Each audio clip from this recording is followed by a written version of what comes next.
Bismillahirrahmanirrahim. Hadis yang ke-6 dari 40 hadis tentang keagungan Al-Quran di bawah judul Nizamu Ajri Tilawatil Quran. Besarnya pahala membaca Al-Quran.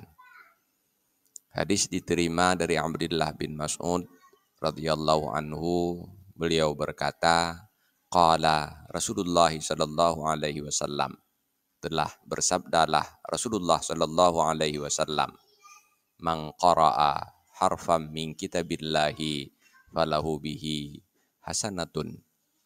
Siapa saja yang membaca satu huruf saja dari kitab Allah, maka ia berhak mendapatkan satu hasanah.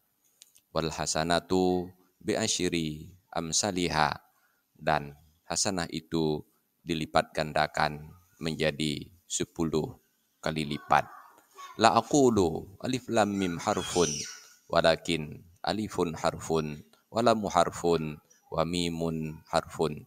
Saya tidak berkata bahwa alif lam mim itu satu huruf, akan tetapi alif adalah satu huruf, lam adalah satu huruf, dan mim satu huruf. Wallahu a'lam bishawab. Walhamdulillahi rabbil alamin.